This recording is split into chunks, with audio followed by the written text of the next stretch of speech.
Okay, this is a little tutorial. I'm going to show you what you need to do when you get it. You should get the turntable like this. Hopefully it made it intact. I did a really good job, I hope, of packing it. Um, First thing you probably want to do is get the dust cover off. So the one you've got has got built-in hinges back here that are spring-loaded. This one's similar. It doesn't have the springs, but it's got a hinge or just a plastic pivot point. So what you want to do is you want to raise the dust cover as far as the hinges will let it go, and then it'll just stay there. If you let go, it'll hold it up. This one doesn't do that. But then when it's up there, you want to pull the dust cover straight out from the hinges. And it's got a little tab here like this one, and it'll pull out of the hinges and they'll just stay in place. And then when you want to put it back, make sure you guide it back into those hinges and slide it back in, and then it'll work like normal. Okay, let me dispose of this real quick and I'll come right back. So I disassembled the counterweight because it's pretty heavy and I didn't want to damage the tone arm any. So I'm real leery about shipping these things, so hopefully it made it intact. So this is your counterweight right here for the tone arm. And it's adjustable in two ways. One is it'll rotate to adjust. It's got a fine adjust, but also you want to set it initially. So you see this groove, there's a channel cut into this bar here. So you want to take this screw here and loosen that a little bit. I tighten that down just so it wouldn't come out. And there's stuff inside there, so this channel needs to face down. So you slide that little bar, can you see it go in the end there? Mm-hmm. From the side? Okay. You slide that in, and it'll go in. If it doesn't go in, then this isn't tight, is too tight still. Okay, so what you want to do is do an initial balance, and you'll have a little clip on here. You want to pull that little clip off because you don't want to balance it with the clip on there. That's to protect the needle. You can leave that on it if you're moving it or anything like that. Okay, so take a little clip off, release this little clip from the tone arm, and then the tone arm is free to move. And you want to move it a little bit to the side, and you can see it's front heavy here.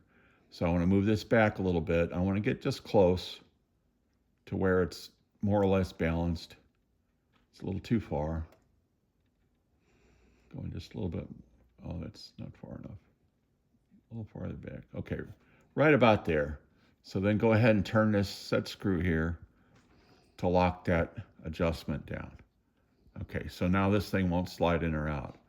So now you want to finish. So it's still a little back heavy. So then I'm going to take this counterweight and turn it clockwise, looking from this way, and that'll shorten it up a little bit.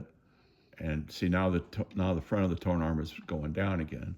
So I went a little too far. Let's a couple notches back. One more notch back, maybe. Okay. Pretty close. Yeah. Okay. Now you see the tone arm is balanced horizontally. It's in neutral position. You don't have to be exact. Pretty damn close is where you want to be. So now you can put it back on the rest. Flip the little thing in there. Okay. Now, there's a scale here, and I think the one on the tone arm I sold you is on the top, but there's a little notch, a little white dot there. I think yours has a plastic with a red line on it. But you see the 0 here. You want to rotate that. I believe it's 2 grams is the right one. So right about 2 grams is the tracking weight. And then there's this adjustment here. This is the anti-skate. I set that to 0 because if I didn't have that set to 0, when you're trying to balance it, it would keep pulling it back towards the tone arm rest. And you don't want that. So there's 2 choices. You got a circle and an ellipse. And you want to go to the ellipse, and you want to set that to 2 grams.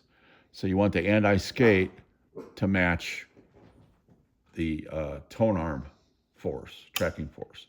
So now this arm, it goes down a little bit, but it's only 2 grams. Okay, so you've already got the tone arm, or excuse me, the platter in place.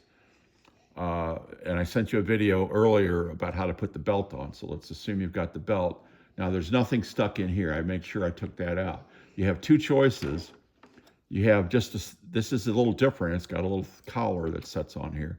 Yours is just a piece of metal bar about that long, and it would just slide down in this hole in the center. That's if you want single play. Okay, so if you want single play, you're fine. You just put that little bar in there and you're good, and then put this other center post somewhere you can find it later because they're worth some money. So this is the center spindle.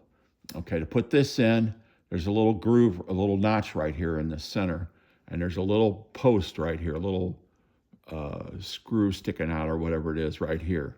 So you want to put that into that slot.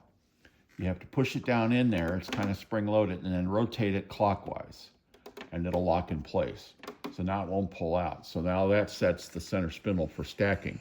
So here you can put up to 5-6 records on there, and you press start, and it'll drop the first record, and the turntable will move over and play it. When it gets done, it'll come back, drop to the next record. If you don't want to, some people say it scratches records. I don't think so, but whatever, it's up to you. If you want to take it out, you push it back down, rotate it the other way, and it'll come back out. And you can just put your single play in. Now, when I shipped it, I tightened these screws. These are transport screws. And I'll go ahead and show you. These will be turned up vertically out of the, that one's not working, but okay, there it goes. But these will be locked down to hold the turntable in place. What you want to do is rotate those clockwise, and they'll go in a little ways and they'll unscrew, and then you want to tighten them just finger tight. Keep going, and that'll just hold them down tight, but that will free up the platter. That one turned down. No, that one's not working. Anyway, so then your platter is floating on the springs, okay? And then you should be good to go. I left the cartridge in place because I figured that's not that heavy, and otherwise you got to mess around up here. So if you got any questions, feel free to email me. If you need to, we can get on the phone and I can talk you through it. But basically, once you got the tracking force set, this set, and you get the right spindle in there, you're good, okay? All right, thanks so much for buying it, and best of luck. You got a nice little table there. And oh, the dust cover, you just slide it back in like I said. And it's really nice that it's spring-loaded and everything. So, that's it. Thank you.